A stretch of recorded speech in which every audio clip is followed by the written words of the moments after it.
Hey guys, tonight we're slowing down with a story that smells faintly of rising dough, old wooden counters, and something sweeter still, the quiet exchange of kindness between strangers.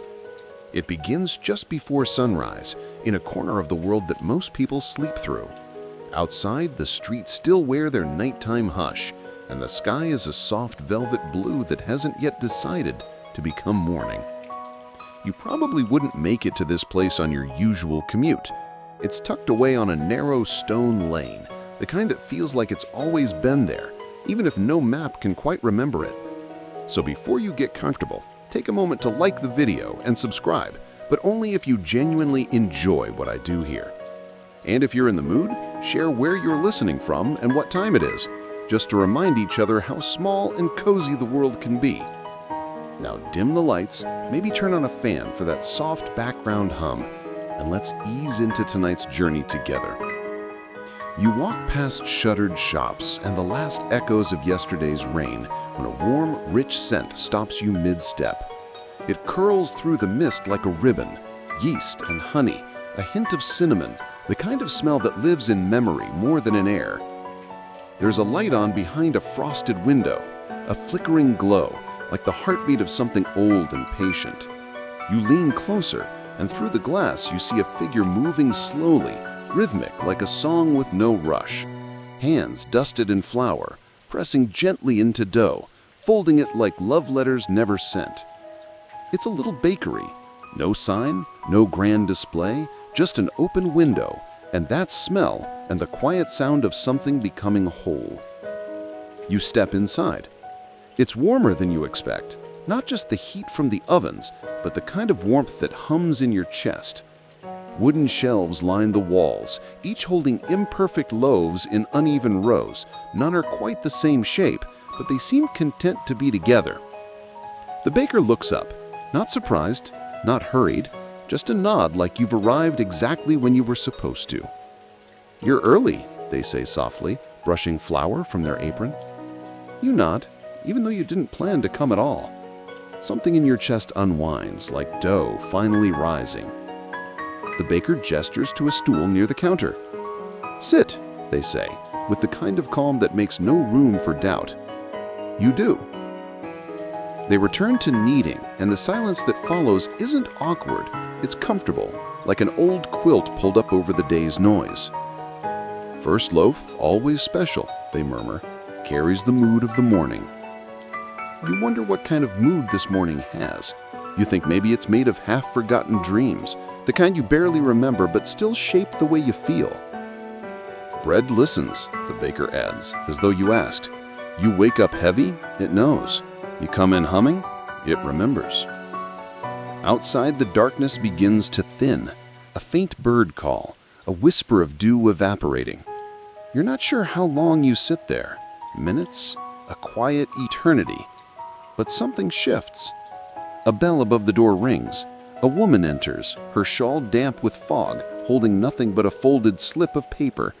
She smiles at the baker and places the paper on the counter. The baker reads it, nods, then wraps up a seeded loaf and hands it over. No money changes hands, just that smile, just the paper. She leaves without a word. The baker notices your curiosity. "She paid yesterday," they say. "With what?" you ask. "A memory," they reply.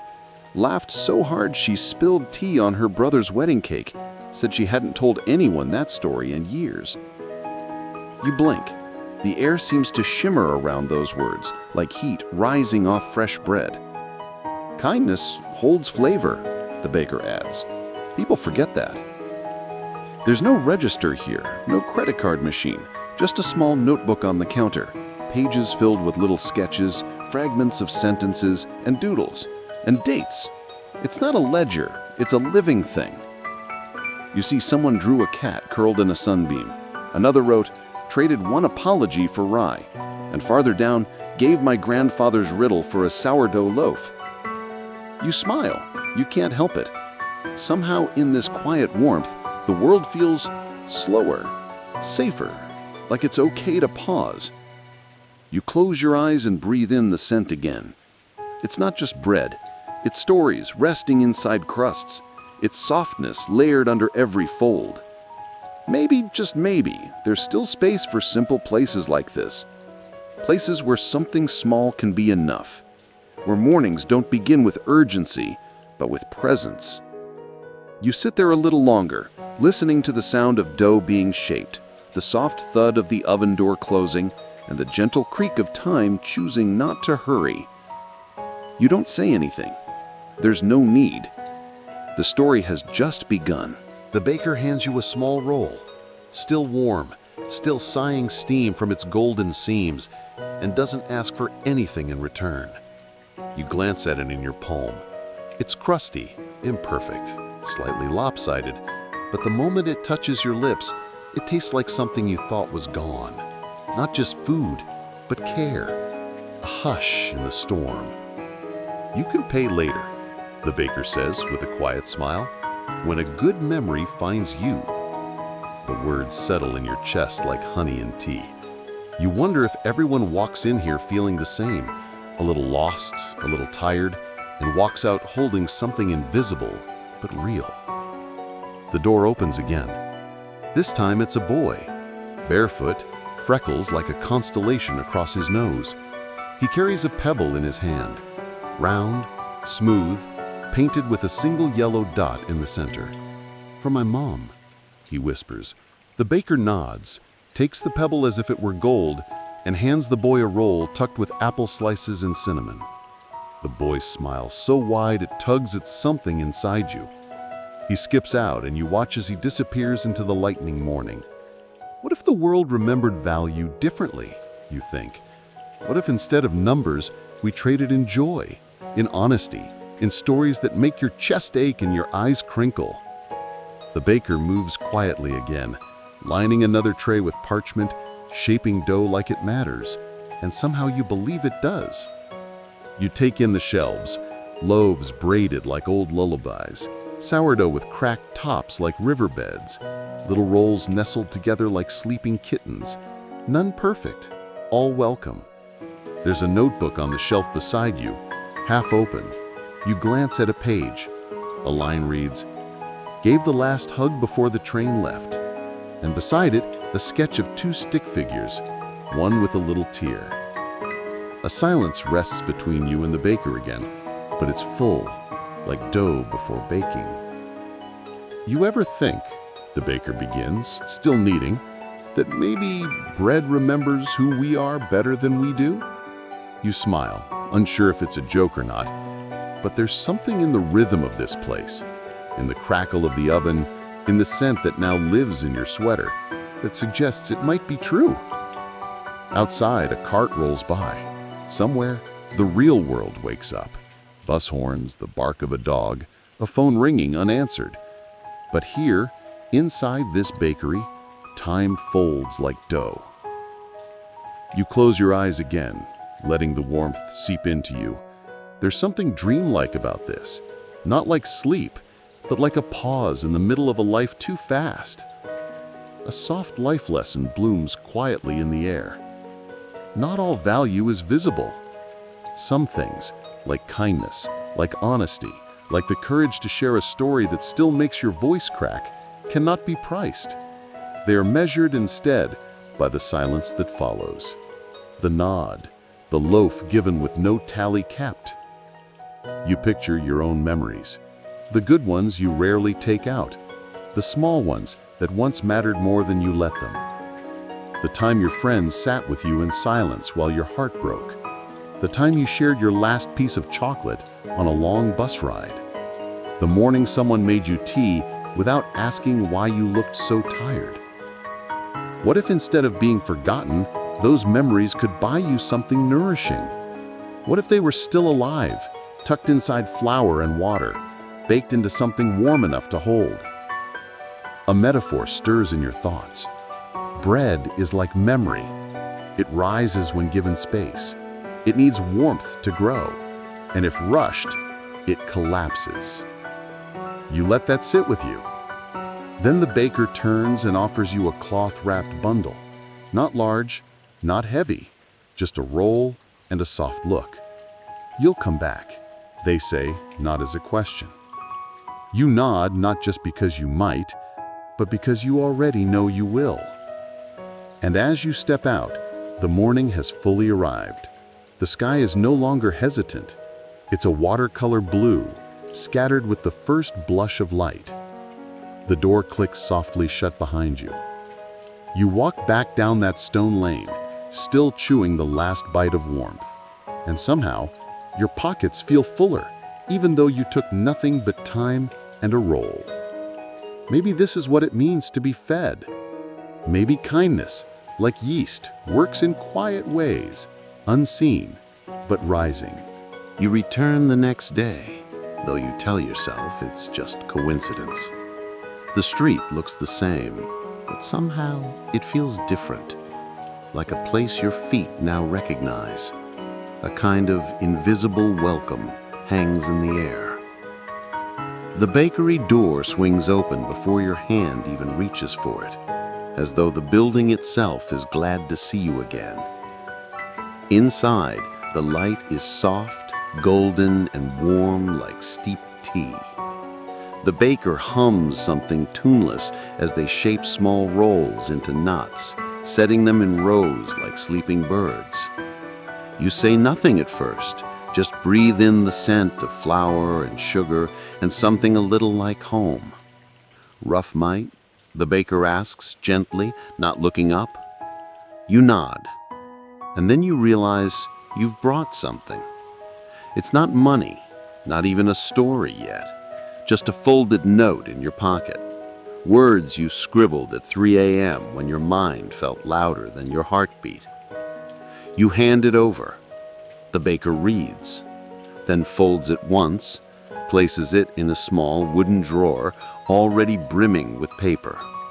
No comment, just a small smile and a piece of honey bread in return.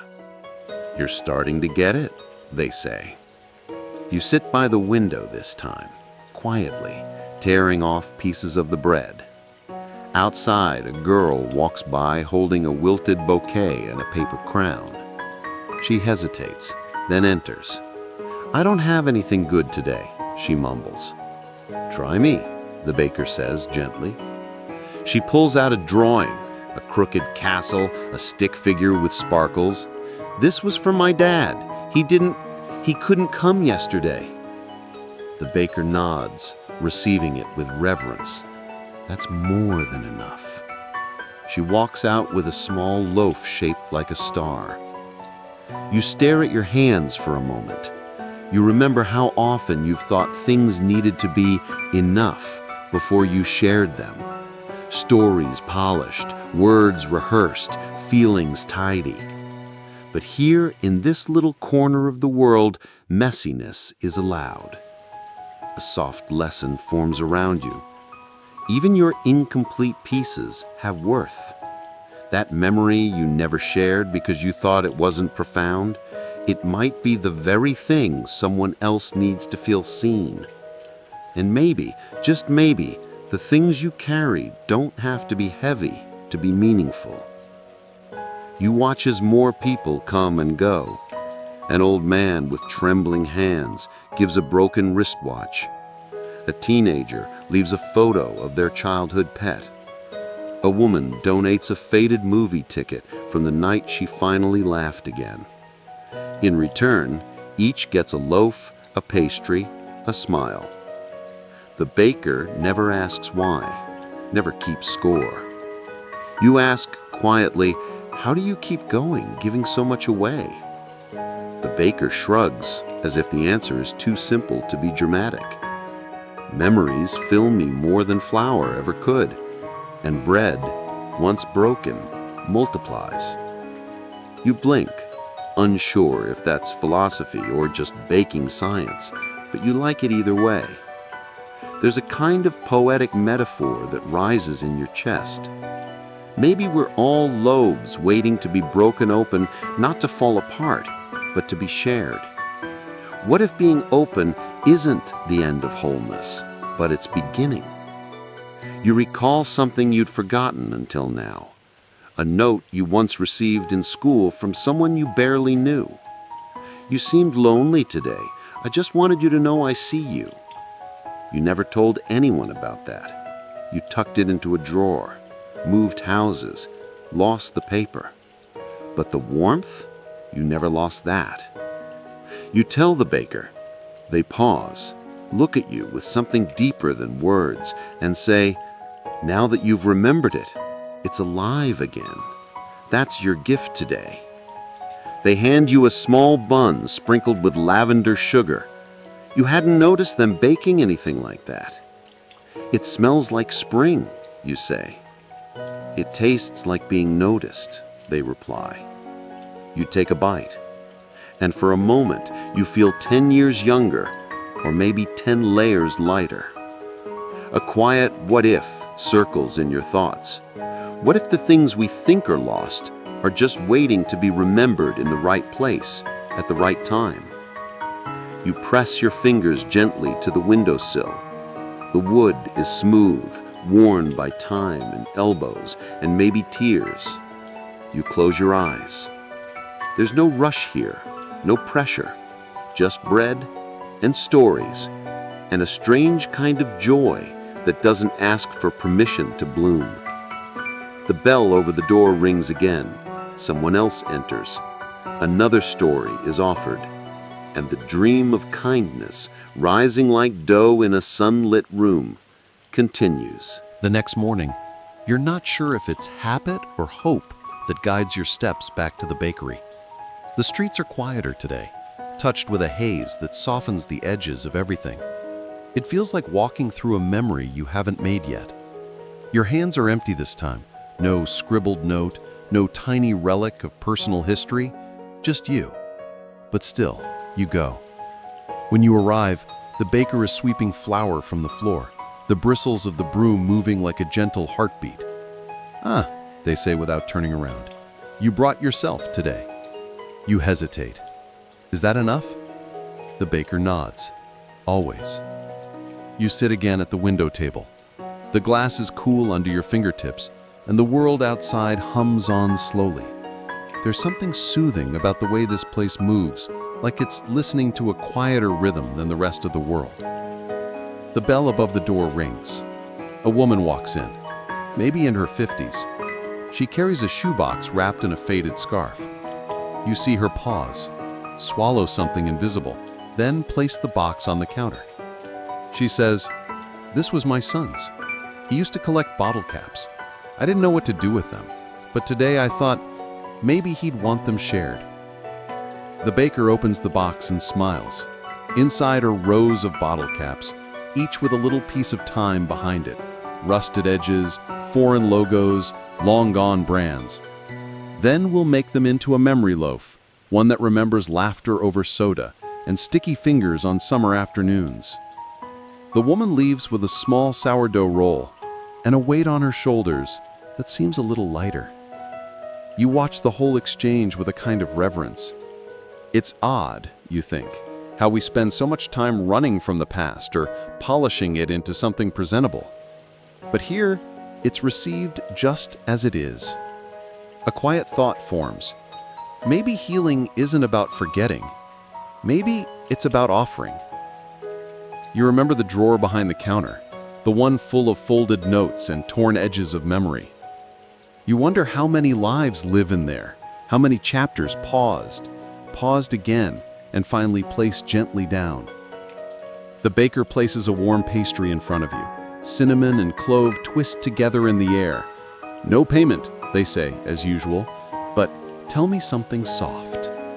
You blink, surprised. Soft? Not dramatic, not tragic, just soft. You think for a moment, then say, "When I was small, I used to name the worms I found in the garden. I thought they were lonely." The baker laughs, not loud, but delighted. "Perfect." They scribble something in their ledger, as though your tiny confession is a valid transaction. Somewhere between the laughter and the pastry, you realize something. You're not just receiving warmth here, you're contributing to it.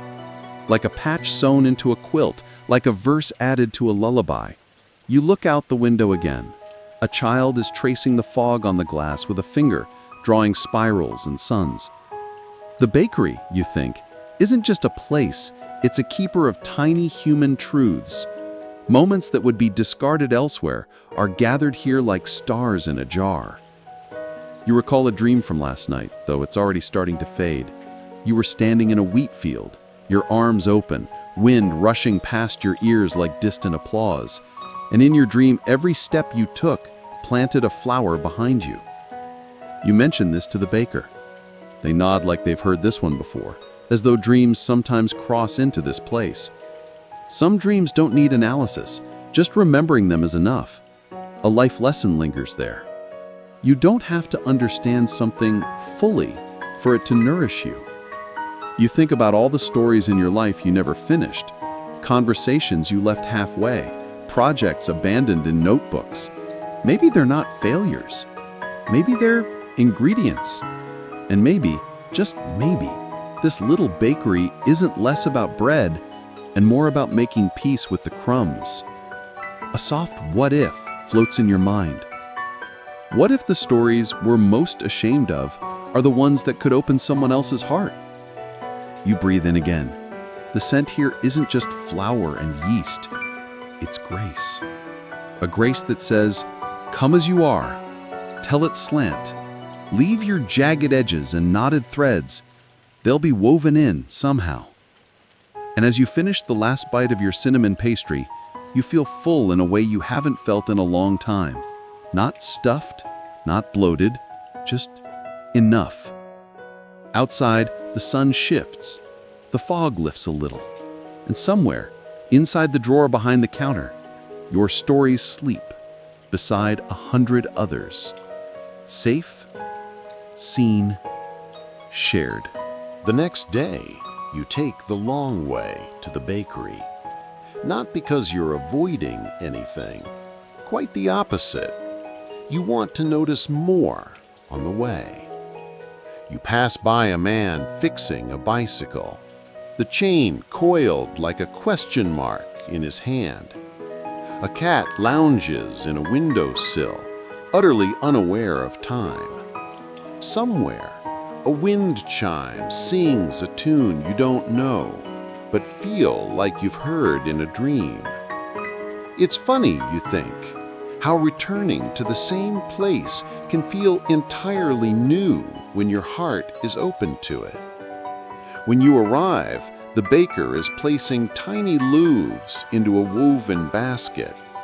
You notice that today's apron has stitched into it a tiny forget-me-not flower.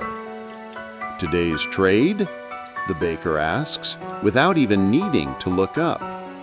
You reach into your pocket.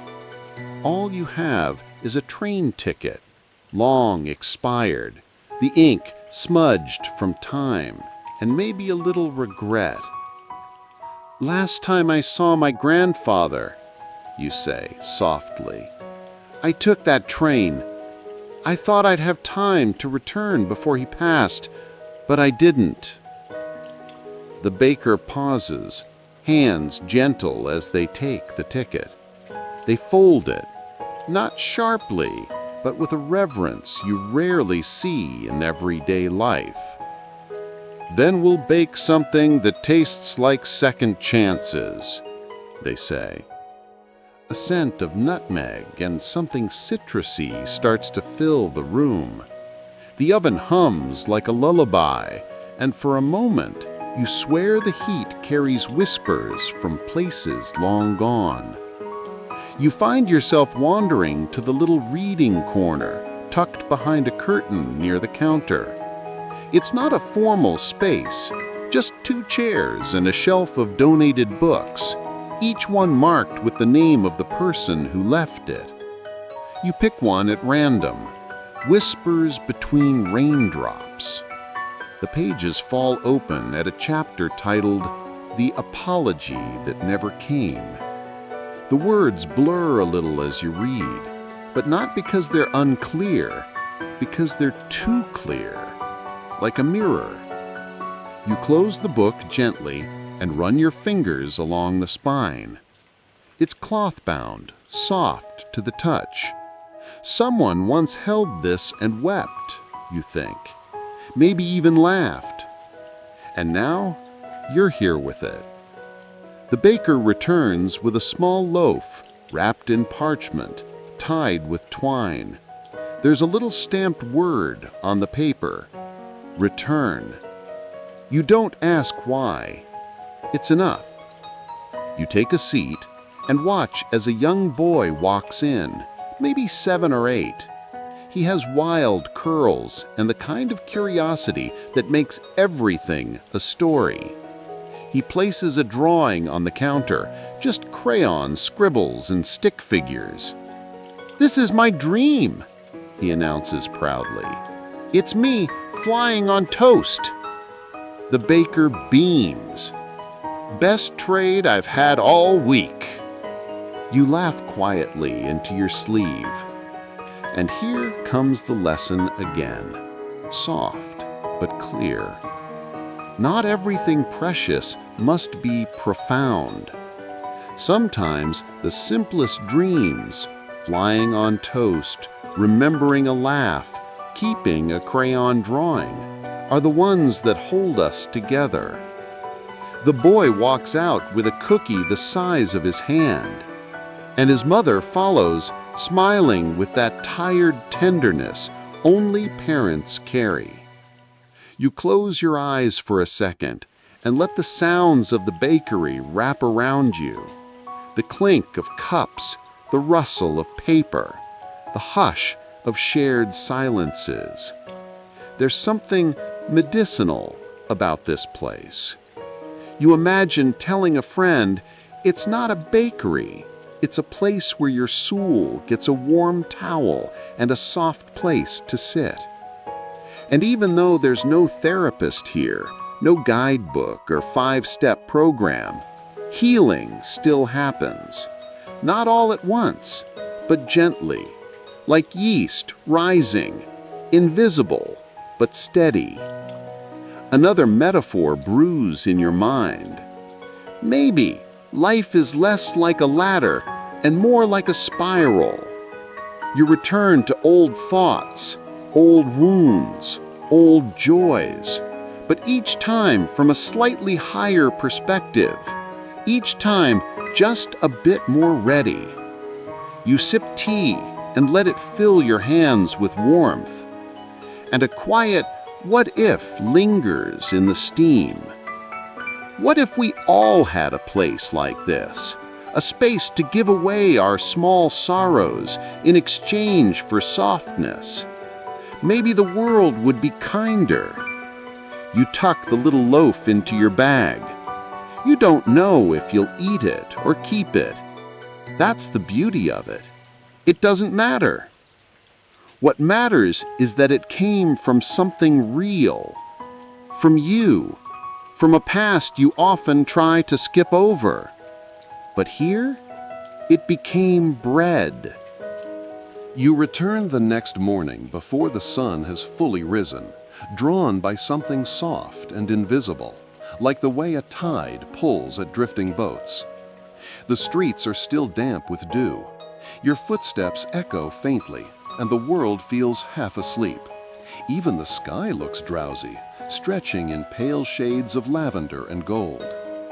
When you arrive, the bakery is already open. Of course it is. The lights glow warmly, flickering through the misted window like a heartbeat. Inside, the baker hums a tune you can't place but recognize in your bones. Something old, maybe a lullaby your mother sang when you were small and afraid of the dark. You don't speak at first, just breathe. The baker doesn't ask what you've brought today. They only say, let's do something different.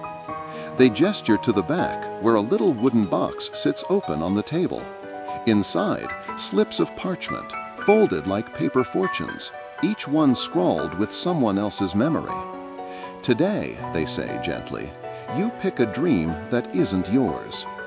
You hesitate. It feels like trespassing, but the baker nods, reassuring. Sometimes, helping carry a stranger's memory can lighten your own. You reach in, fingers brushing against folded paper, like dipping your hand into someone else's ocean. The one you choose is soft with wear, The handwriting is looping and delicate. I miss the way my daughter used to braid my hair while I read to her. You fold it back slowly, as if it might crumble. What do we bake from this? You ask. The baker doesn't answer immediately. They walk to the shelf, pull down a jar of rose petals and another of dried apple slices. Something fragrant, something you eat slowly. As they mix, you sit quietly, feeling the memory in your hands, even though it isn't yours. It's strange the way grief can echo, how another's ache can call out to a place in you that didn't know it was tender. You think of your grandmother's hands, how they smelled faintly of cinnamon and chamomile, how she used to brush your hair before bed while telling stories about stars that watched over dreams.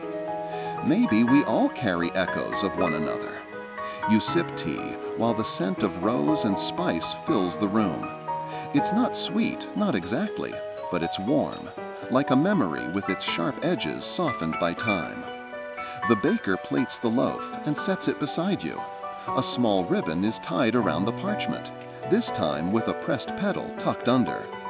"Return it to the box," they whisper. "That way, someone else can carry it next." You nod, understanding more than you expected. Later, a woman walks in. Her coat is too big, her shoes scuffed.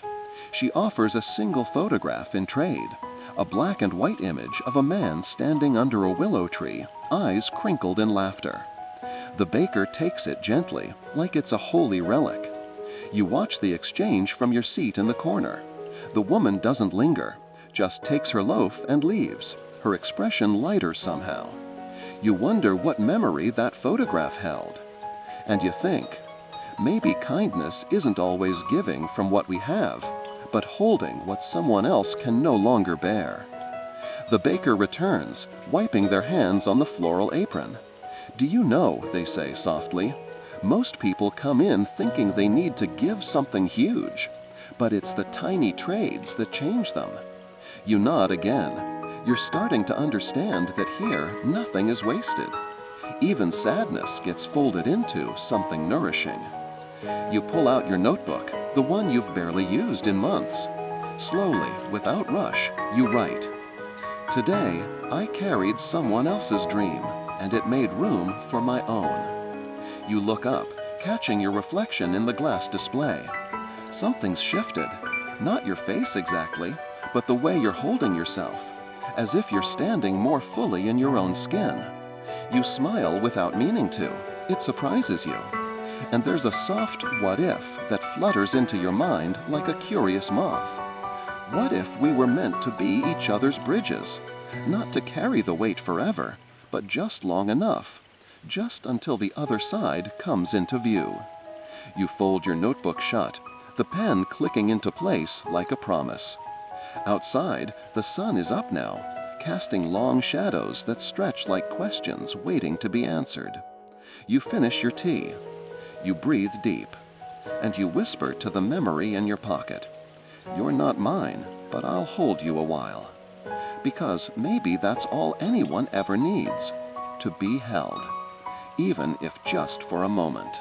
You find yourself returning more often now, like a leaf caught in the soft pull of a current you never meant to follow, but have come to trust. There's a rhythm to it, these quiet visits, these trades of memory for bread. You don't question it anymore. You just arrive. This time, you come with a drawing. Not a masterpiece, just a few strokes of charcoal on aged paper. A street lamp flickering on a corner where you once stood waiting for someone who never came. The baker takes it with a nod that says more than words. "We'll fold this into something with cardamom," they murmur, reaching for a tin with hand-painted flowers on its lid. It's the spice of waiting, of anticipation that doesn't turn bitter. You smile, because somehow that makes perfect sense. As the dough rises, the two of you fall into silence, not awkward, just still, like a pause between verses in a familiar song. You watch the flames flicker behind the oven's tiny window. They dance like memories do, unpredictable, hungry, always reaching. The baker hands you a slice of something warm, its crust golden and speckled with poppy seeds. It smells like the kind of hope you don't dare name out loud. As you take a bite, it tastes like the silence between what you wished for and what arrived instead. You ever think, the baker says, almost to themselves, that maybe the heart has to be a little hungry to stay tender? You nod, because lately it's felt like the hunger inside you isn't for food or even answers, but for understanding, for a space where you don't have to pretend your hands aren't full of unspoken things. Across the room, a young man enters. He's carrying an old harmonica, its silver edges dulled with time. "It belonged to my grandfather," he says quietly. "He used to play lullabies during storms." The baker's eyes soften. "Ah, that sounds like blueberry and thyme. Comfort layered with a touch of sorrow." You don't laugh at the odd pairing anymore. You know now, these ingredients are a language, one only the heart fully understands. While the baker kneads, you talk with the young man. He's quiet, like someone trying not to spill over. You tell him about the drawing you left. He shows you the song his grandfather used to hum. And in that moment, something shifts. You realize this place isn't just about the trades.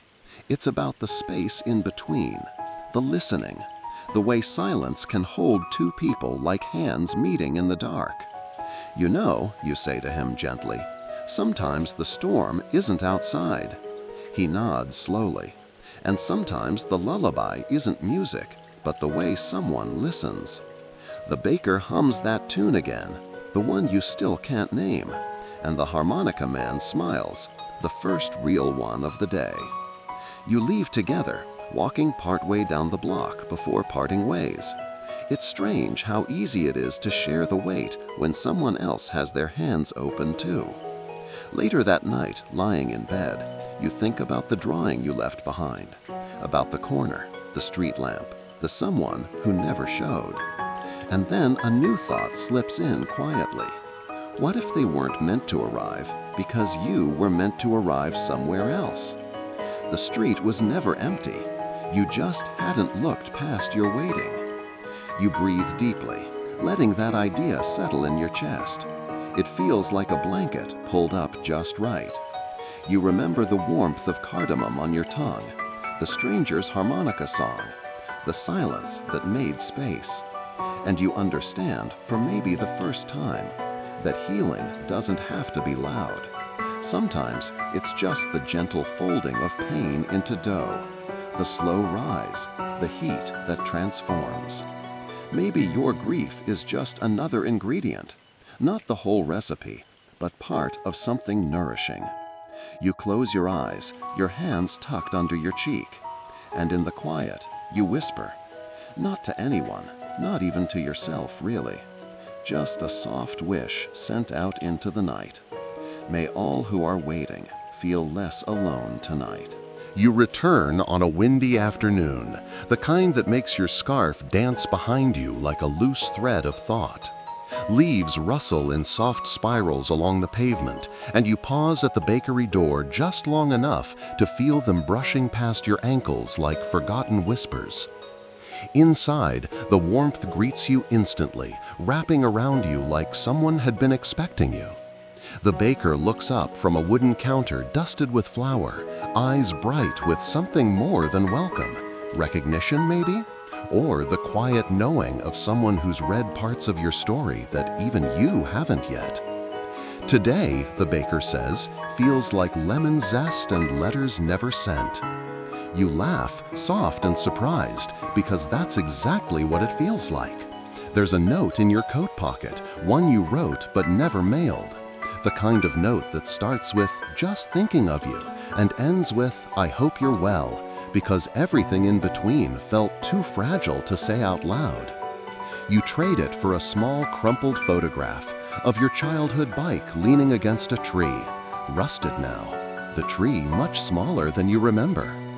The baker takes both like puzzle pieces, no questions asked, and sets to work. The dough comes together quickly, mixed with something golden, speckled with tiny white seeds. As you wait, you find yourself watching an older woman by the window, her fingers brushing crumbs into a tidy pile as she stares out. She seems like someone who's waited too long for someone who forgot how to come home. She catches your glance and offers a gentle smile. I used to write letters and never send them. Thought I was saving someone from my feelings, but I think I was really saving myself from silence. You nod, understanding in the space between her words. I once wrote a letter to my mother, you say, but I was too late to send it. So now I keep it folded into a book of poetry I never finish. The woman's smile shifts, becoming something like gratitude. Then maybe it found its home anyway. You're not sure what that means exactly, but it feels important. Like a lantern flickering to life inside a cavern you hadn't explored yet. The baker interrupts your thoughts with a small plate. On it rests a single soft roll, its crust glazed lightly, flecks of lemon shining under the light. Taste it, they urge. Tell me if it speaks. You take a bite. It's bright but mellowed, sweet without being sugary. It tastes like a good goodbye, like something that acknowledges sorrow but doesn't let it stay for tea. A silence falls between you all, but this time it doesn't feel like absence. It feels like reverence, like listening for a sound that's still arriving. And then, softly, the baker says, "Some things don't need to be sent to be received." The words hang in the air like steam above cooling tea. You realize how many things you've carried, hoping they'd find their mark. How often you've mistaken silence for indifference, when sometimes it's just a form of listening you haven't learned to hear.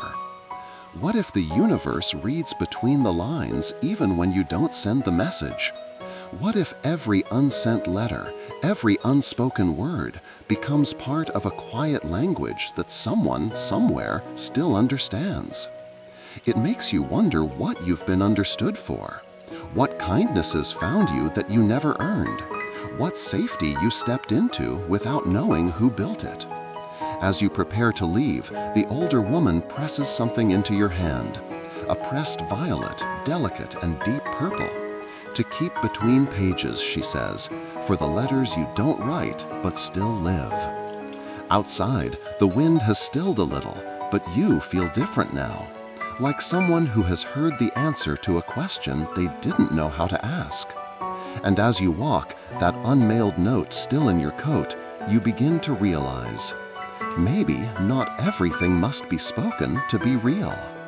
Maybe the heart collects every word you didn't say and bakes it into something that feeds you when you least expect it.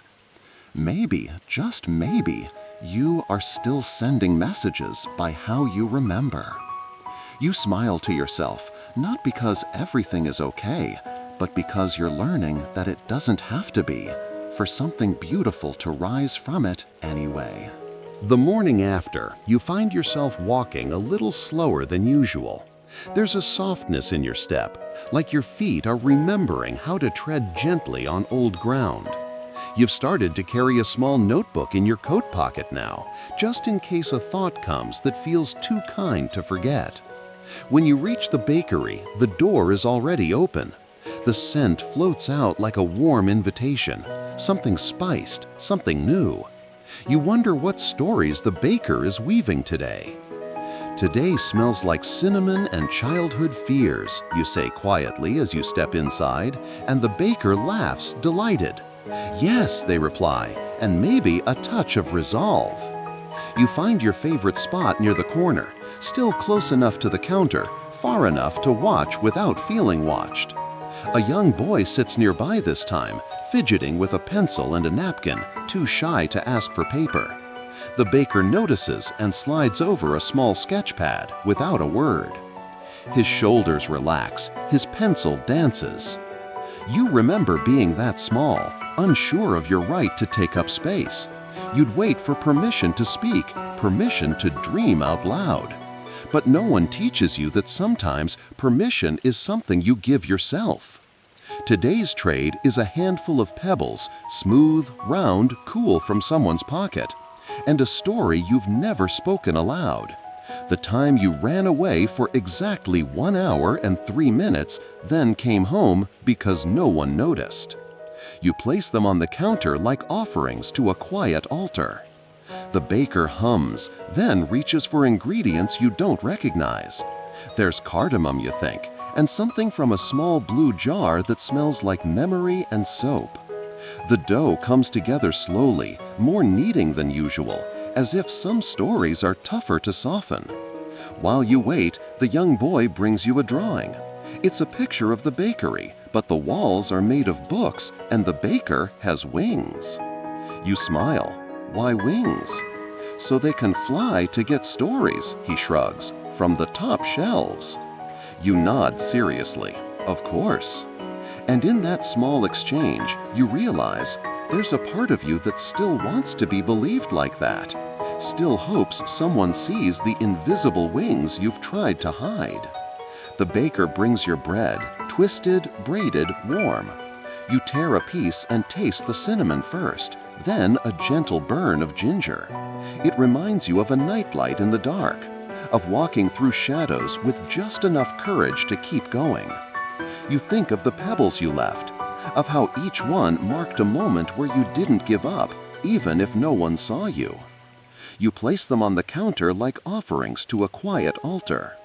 The baker hums, then reaches for ingredients you don't recognize. There's cardamom, you think, and something from a small blue jar that smells like memory and soap. The dough comes together slowly, more kneading than usual, as if some stories are tougher to soften. While you wait, the young boy brings you a drawing. It's a picture of the bakery, but the walls are made of books and the baker has wings. You smile. Why wings? So they can fly to get stories, he shrugs, from the top shelves. You nod seriously. Of course. And in that small exchange, you realize there's a part of you that still wants to be believed like that, still hopes someone sees the invisible wings you've tried to hide. The baker brings your bread, twisted, braided, warm. You tear a piece and taste the cinnamon first, then a gentle burn of ginger. It reminds you of a nightlight in the dark, of walking through shadows with just enough courage to keep going. You think of the pebbles you left, of how each one marked a moment where you didn't give up, even if no one saw you. And just like that, the lesson blooms. Not all victories are loud. Some are whisper soft, curled in your palms like small smooth stones. Some are simply staying. Some say the bravest people are the ones who leap, but maybe the truest bravery is choosing to stay when it's easier to vanish, to be here again and again, even if no one claps.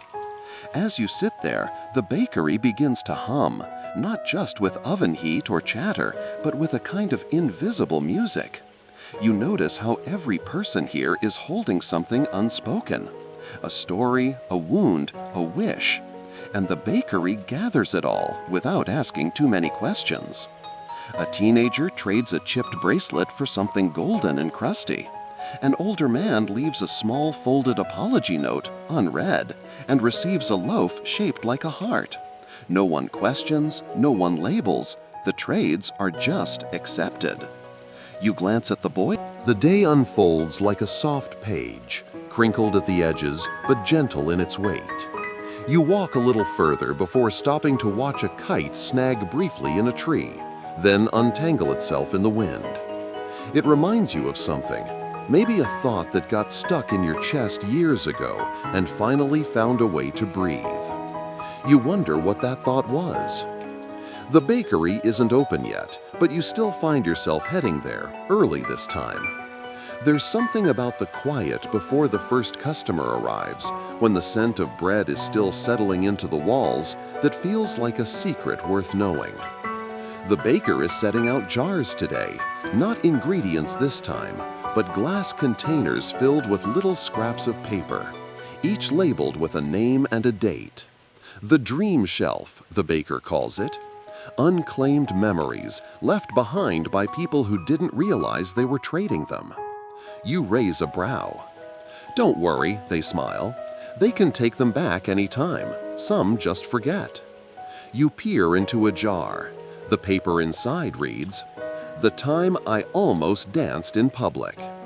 You laugh softly because you too have one of those moments, a memory you've almost danced with, then stepped away from. Maybe we all do. And maybe that's what makes us kind, the recognition of shared hesitation. A woman enters the shop. She's dressed in deep greens and browns, like a walking forest. She's holding a knitted pouch and her eyes are red. Without a word, she lays the pouch on the counter. The baker opens it gently, and inside is a button, just one. But it looks old, worn, loved.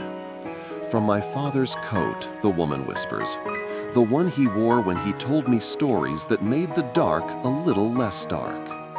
The baker nods and disappears behind the counter. You watch, not wanting to interrupt, as they shape the dough into a spiral, a slow coil like time wrapping around a memory.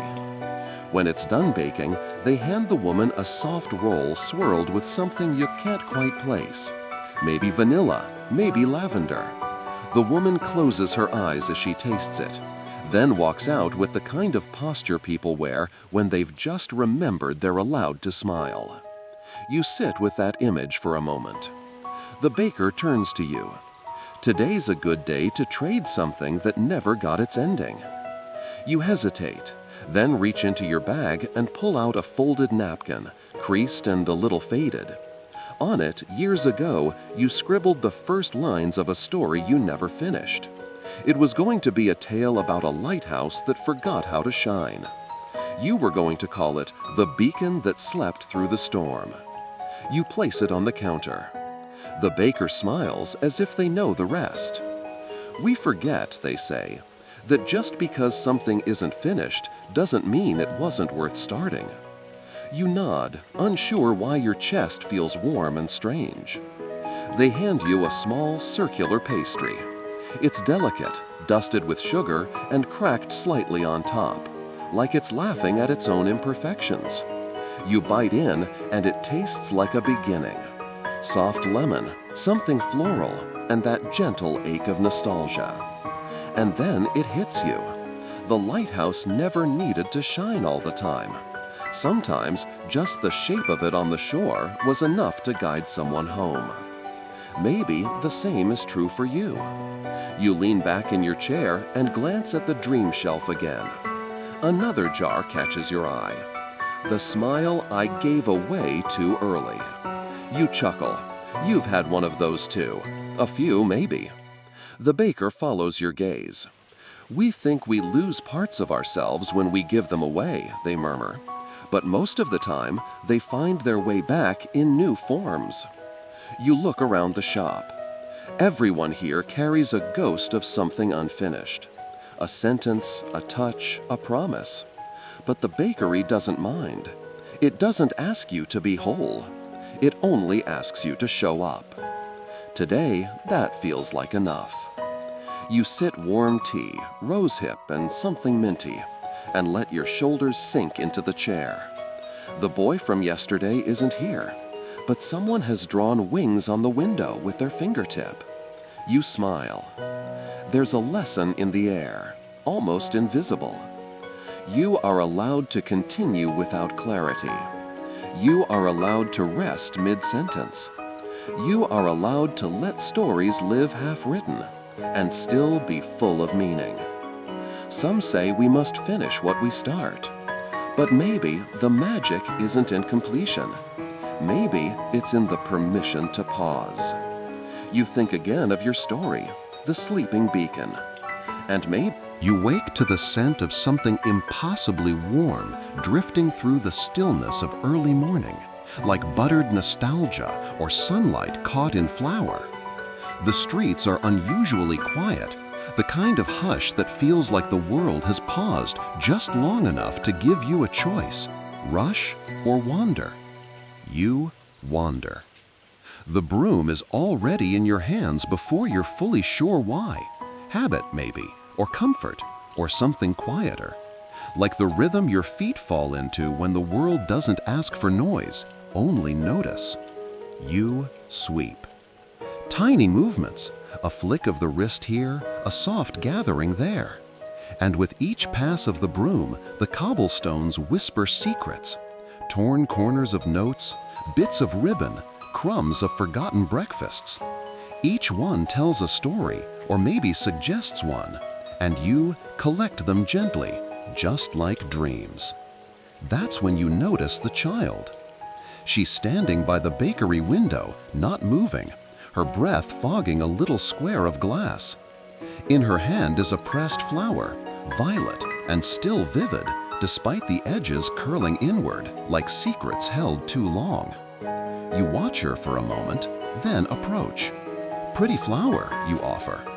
She looks up, startled but not afraid. "It used to be in my sister's book," she says. "I kept it when she stopped reading." You nod, not needing to ask more. She walks into the bakery without another word. You pause outside, your broom still in hand.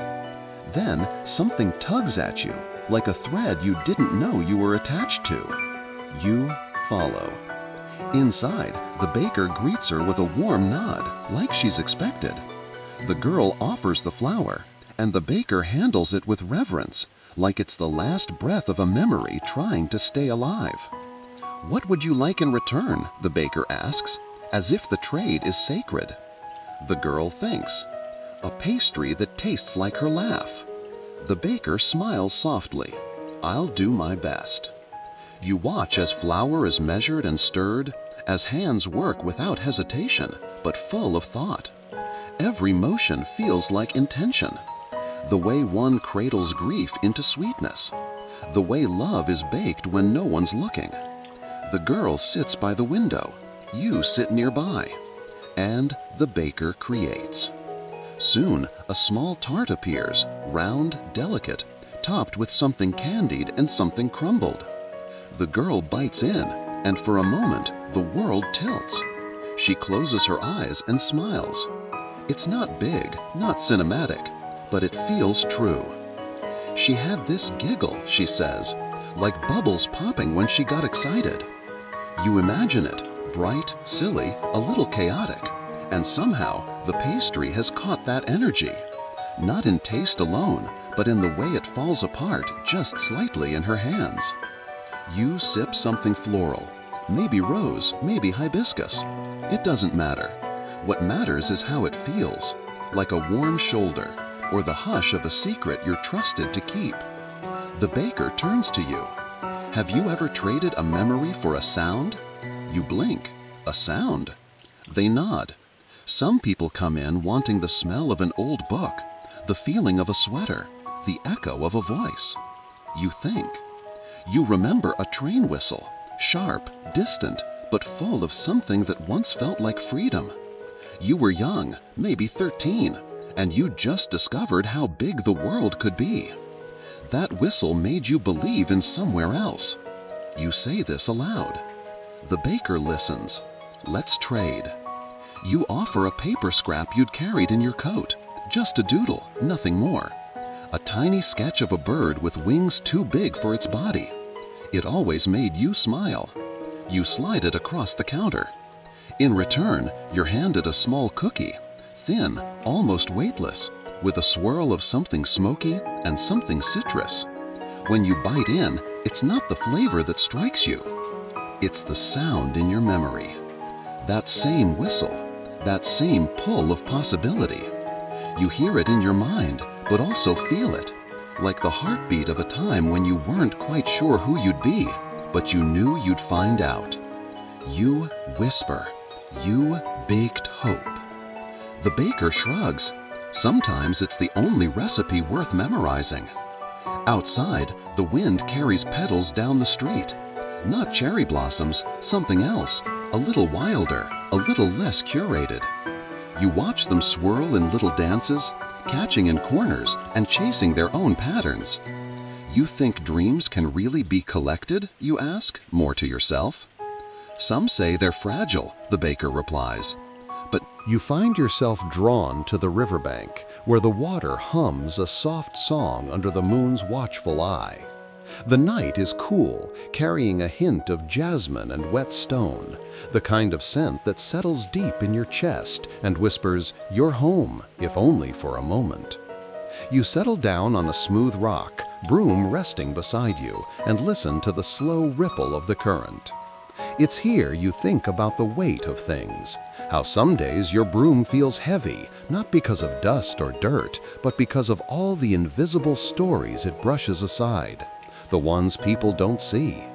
You wonder sometimes if dreams are like that too, scattered, unseen, waiting to be gathered by hands that notice. You trace patterns in the water, watching how each ripple reaches farther than the last, like small kindnesses that grow without fanfare. It makes you think of a lesson learned long ago, buried beneath years of silence, that even the smallest gesture can carry hope downstream. You reach into your pocket and pull out a crumpled scrap of paper, one of those forgotten notes from the street. It's faded, almost translucent, but you fold it carefully and drop it into the river. For a moment it hesitates on the surface, then catches the current and drifts away, free but not lost. You smile softly, imagining who might find it, who might catch the whisper of a dream in the flow. Some say that letting go is the hardest part. Maybe it's also the most beautiful. Above you, stars blink quietly, like distant promises. You think about the street sweeper who collects dreams, not by holding on tightly, but by knowing when to release, trusting the wind, the water, the world to carry them where they're meant to be. The night deepens, and you feel the gentle pulse of peace settle around you. It's a quiet reminder. Sometimes the act of clearing the path is also the act of making space for new stories to bloom. You tuck your broom close and watch the river disappear into the horizon, knowing tomorrow will bring another morning, another chance to sweep dreams into light. You rise with the dawn's soft glow, the world still wrapped in that gentle quiet only morning knows. The air is fresh, carrying the scent of dew on grass and the faint promise of a new day. As you step onto the street once more, your broom feels lighter, like it's been brushed by the touch of hope itself. You notice the cobblestones gleam faintly, still holding the night's memory of rain, a mosaic of tiny reflections catching the first pink light. Around you, the town is waking slowly, shutters creaking open, birds calling in their tentative morning rehearsal. Yet there's something different today, as if the street itself breathes a softer rhythm, a pause between the rush and the noise. You sweep deliberately, feeling the whisper of dreams beneath your feet, knowing they're not just debris, but the quiet heartbeats of lives unfolding. You pause by a window where a child is pressed close to the glass, eyes wide with wonder at the world beyond. You catch their gaze and nod gently, as if sharing a secret, one that only those who listen carefully can hear. It's a lesson in noticing, in slowing down to see the magic tucked in everyday moments, the kind of magic that doesn't shout but hums quietly beneath the surface. Your cart creaks softly behind you, a lullaby of wood and wheels rolling over stone, carrying the collected hopes and fragments of dreams like precious cargo. You wonder about the stories tied to each piece, the worn ribbon, the tiny feather, the lost photograph, and how each one holds a spark waiting to be rekindled.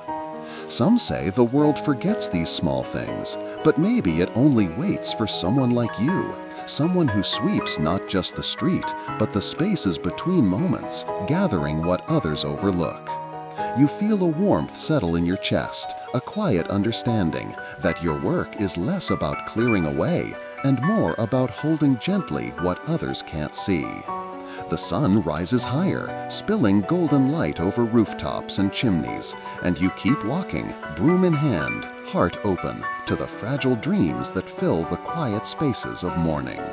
The morning deepens, and the town slowly hums with life, a gentle symphony of footsteps, whispered greetings, and the distant clatter of daily chores. Yet here you are, still moving softly through the waking streets, your broom tracing slow, deliberate arcs that seem to stitch the quiet world together. Each sweep carries a tenderness, as if you're weaving threads of calm and hope into the fabric of the day. You find yourself drawn to a small garden tucked between two buildings, where wildflowers lean toward the light, petals trembling with dew.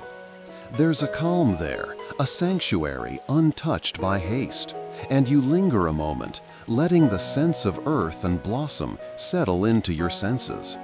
It feels like the breath between heartbeats, the sacred pause where dreams are safest.